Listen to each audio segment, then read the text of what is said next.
another photo.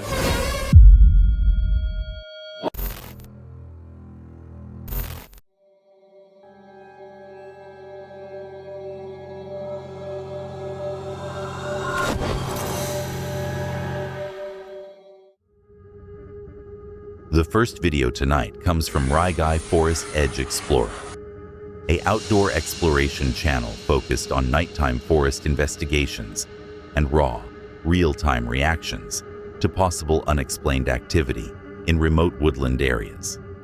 It is April 22nd, 2026 in a remote forest, United States.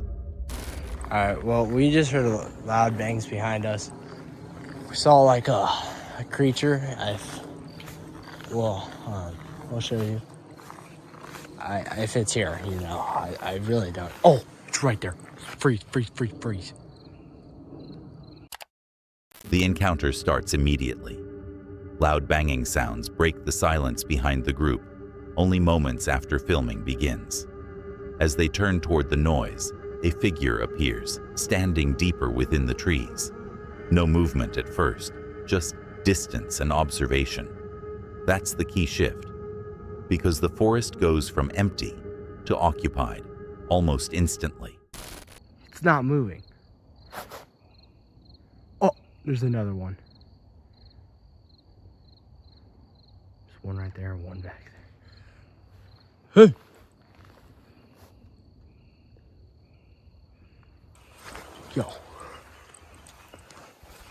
Yo, come here. Face the light that way, do not look back. I am hearing something so big, so large, banging through these woods. Don't look back. A whistle echoes back from deeper within the forest after the explorers call out. The timing makes it stand out, not because the source is identified, but because it appears responsive rather than random. Something, yo. Oh, something just bit me in the neck. Ow. Yo, did you see that? It flew right into my... Oh my God. No. Did you guys see that? The encounter becomes more direct when one of the explorers reacts suddenly after feeling something strike the back of his neck. No source is seen clearly, but the response changes the tone from observation to possible interaction. God. It is so bright. There's two like glowing eyes in there. Yo, did you see that, guys? Oh my God, yo, that's two glowing eyes. Alright, we're going deeper. Alright, we're back. We dove a little bit deeper. Oh my God. I think I hear something, yo. There's a bunch of lights too.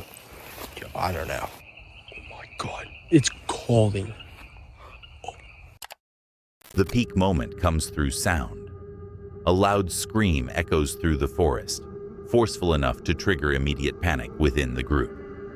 At this stage, the encounter stops feeling observational and becomes survival focused. Screaming. Oh my God, there's something over there. We need to get out of here. Oh my God, yo. You guys hear that? I don't know. We'll catch you back in a second. Oh my God, I just heard it again.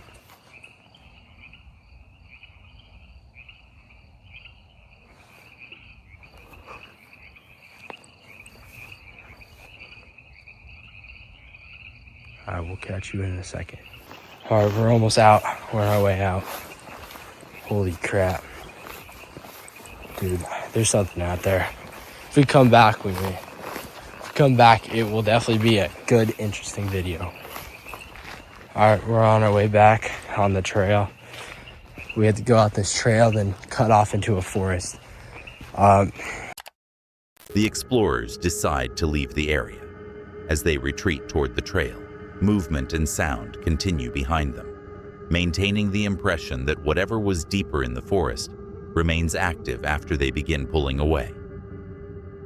This one escalates through progression of proximity, sound, then figures, then movement, then direct reaction. Nothing is ever confirmed clearly enough to identify. But the encounter holds tension because the activity keeps moving closer to the group rather than staying distant. And by the end, the focus is no longer on investigating what's out there. It's on getting back out of the forest while the sounds continue behind them. Before we move on, if you're enjoying the video so far, leaving a like really helps. And if you haven't subscribed yet, now's a good time. We recently passed 50,000 subscribers, and that's entirely because of you. The next target is 100,000 before the end of the year. Ambitious, but worth aiming for. There's a hidden word somewhere in this video. See if you can spot it. Now, let's continue. The next video comes from Born Outside, a UK-based outdoor exploration channel focused on first-person woodland walks, overgrown locations, and discovering hidden spaces inside familiar environments. It is June 5th, 2023, in an urban woodland area, United Kingdom. The walk begins in a woodland area the narrator already knows well. But the route changes quickly. Instead of staying on the main trail, he moves deeper into thicker overgrowth, where visibility drops and the terrain becomes more enclosed. That matters, because the environment gradually shifts from public walking space to somewhere less maintained and less traveled. Well, look at this.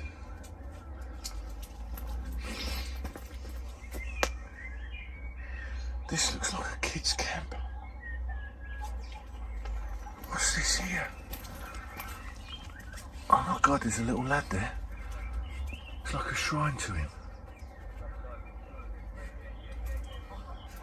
Well, fair play to whoever's doing it, because it goes down through there. Look, it's bloody bird feeder and everything. Look, there's a... As he explores further, more objects become visible. A ladder, feeding bowls, bird feeders, and stacked items arranged throughout the area. That changes the impression of the site completely, because it no longer feels temporary. It feels maintained. It's all tarped up the lot.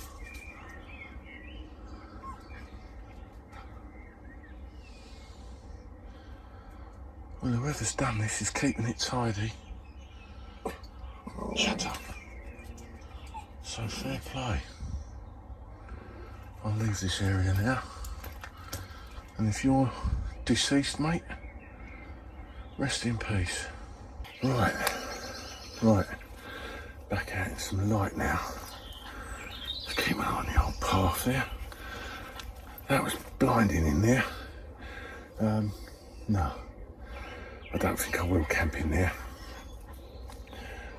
Wouldn't be right, would it? Not if that's a shrine to somebody. Let whoever built it keep it personal to them. And that's well tidy in there. No mess whatsoever. I can smell a bit of weed in there, mind. But if I come across here a few times while walking the dog and I hear someone, I might go in there and introduce skier.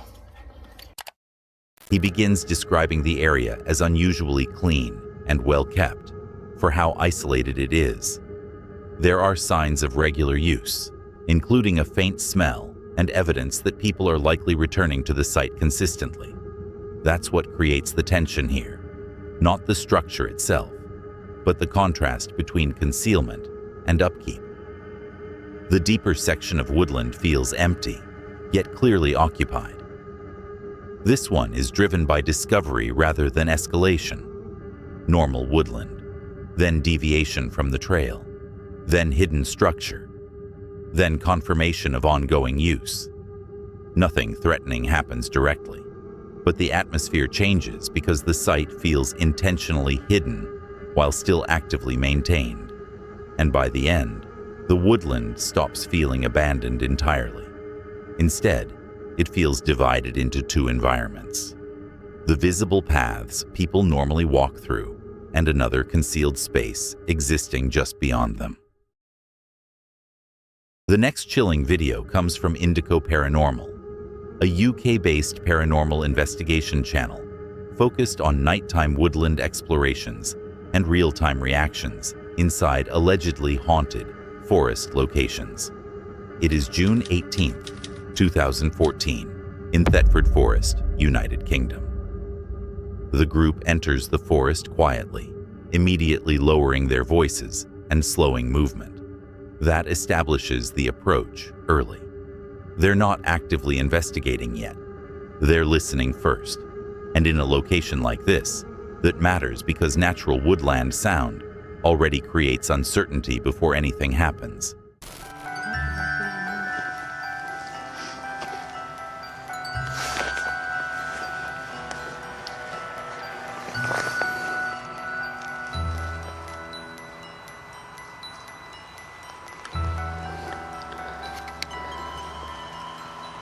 There is something to the left of me.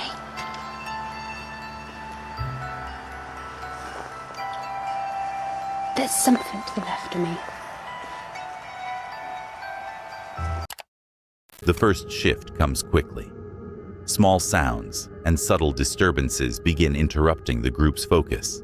There's brief nervous laughter, but it fades fast once attention turns back toward the trees.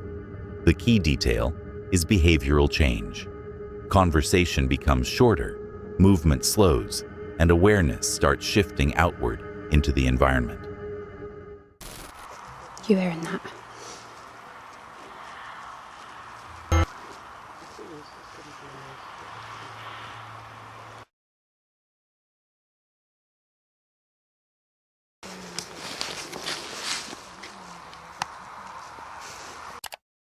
By this stage, the group is fully focused on the woodland around them. They repeatedly question whether something is nearby while scanning deeper into the darkness with torches.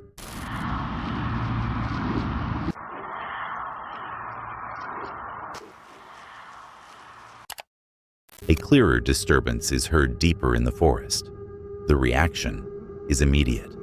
Attention redirects toward a specific area within the trees, suggesting movement with enough consistency to hold focus rather than being dismissed instantly as background noise. There is something over there. I'm guessing it's deer, but if you listen, you'll hear it. I could hear it right in them trees. The search continues with torches scanning through the woodland. Shapes, shadows, and movement are repeatedly checked, but nothing fully resolves visually. That keeps the encounter dependent on perception rather than evidence. This one is driven by escalation in attention. Quiet entry, then small disturbances, then redirected focus, then attempted confirmation. Nothing physical occurs, and nothing is clearly seen. But the tension builds because the group gradually stops treating the forest as passive. By the end, the woodland itself becomes the source of uncertainty, with every sound and movement carrying more weight than it did at the start. The next shocking video of the night comes from Bigfoot RC, a UK-based wilderness exploration channel focused on deep forest trekking, remote camping, and searching isolated woodland areas for possible Bigfoot-related signs. It is April 29th, 2024 in Flatford Forest, near the Suffolk-Norfolk border, United Kingdom. We're doing some night stuff as well, so they'll be coming up in several videos, and I've got several to load up as well. But yeah, so, and it looks like it's going to be a bit boggy. The group leaves the established paths behind and moves deeper into the forest, carrying full survival gear. The terrain gradually changes, tree cover thickens, visibility narrows, and normal walking routes begin disappearing. As they move, attention shifts toward environmental detail. Tracks on the ground, fallen trees, and possible disturbance patterns within the woodland. That matters because the focus stops being navigation and becomes interpretation of the environment itself. Listen.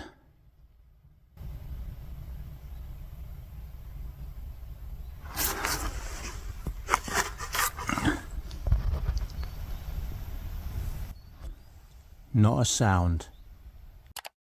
They continue into denser terrain, where movement becomes slower and more deliberate. Visibility reduces further, forcing the group to constantly scan ahead while pushing through tighter, woodland sections. Nothing unusual is confirmed, but the environment becomes harder to read the deeper they go. We've got a few signs there, potential trees down, of Bigfoot activity. So, and having a good search, see what we can find. Well, what we found here, trail treaders, it's like opening. There should be some stuff in there. So we're searching for Bigfoot. Instead of stopping there, they continue deeper past the clearing into less explored sections of the forest. The terrain becomes rougher and less defined, with attention remaining fixed on signs of movement, disturbances, and anything that appears out of place. This one is driven entirely by environment. Pathways fading, silence increasing, visibility tightening, then movement deeper into isolation. Nothing is seen, nothing is confirmed. But the tension holds because the forest gradually becomes more difficult to interpret the farther they move into it. And by the end, the focus isn't really on finding something specific anymore. It's on how quickly the woodland stops feeling familiar once normal sound and structure disappear. The next video comes from Van Hike Mike, a UK-based outdoor and van life channel focused on wild camping, hiking, and isolated overnight stays in remote countryside locations. The content mixes real camping footage with psychological horror-style storytelling and tension, built around isolation and uncertainty. It is October 21st, 2025, in a remote woodland roadside camping spot, United Kingdom. The setup begins already in isolation. The van is positioned away from visible roads or nearby activity, surrounded almost entirely by darkness and ambient woodland sound. Nothing unusual is happening yet, but the environment is intentionally stripped back. What the hell is going on? What the Behavior changes noticeably. The camper stops treating the sounds as background noise and begins questioning what's causing them. That's the shift, because the focus moves from passive observation to active uncertainty about the environment outside. What the hell? Another photo. He begins calling out into the darkness, attempting to identify whether something is nearby. No response comes back directly, but the act of speaking outward changes the tone completely. The environment no longer feels empty. It feels occupied, even without confirmation. That's what that ticking was. Why the hell is there a clock out here?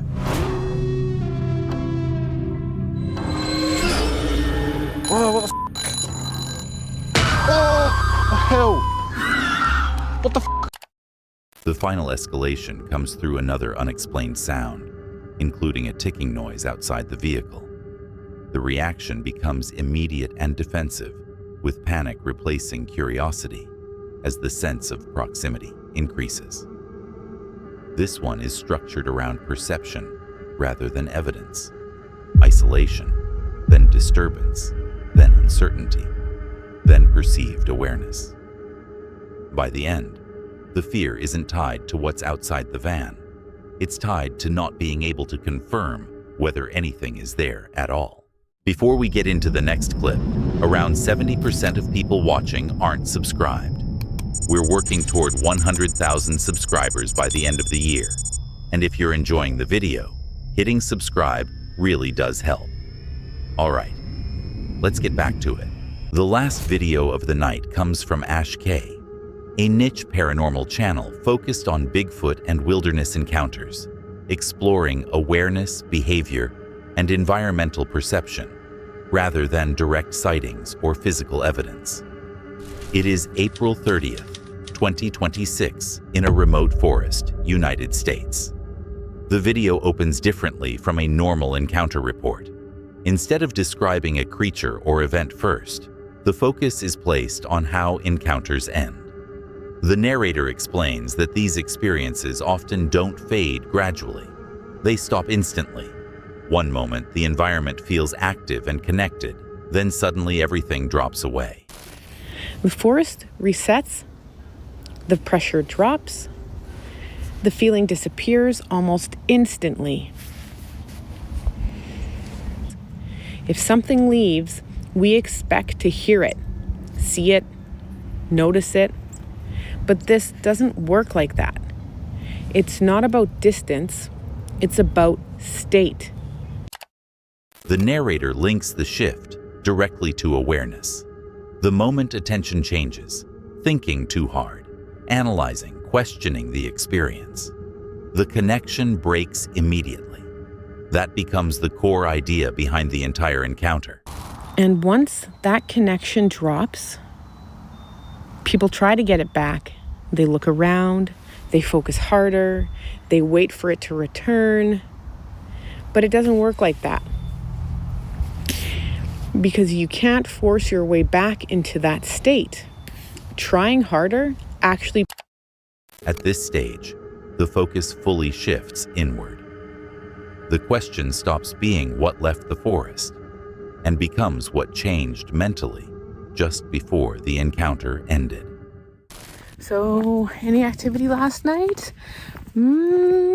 Activity was whistles. Whistles. This morning there was tree break over there. And only near the end does the discussion return to physical details. Whistles are reportedly heard during the night, followed by a loud boom sound, and tree damage observed the following morning. Environmental changes remain visible even after the feeling of presence disappears completely. This one is structured around awareness rather than evidence.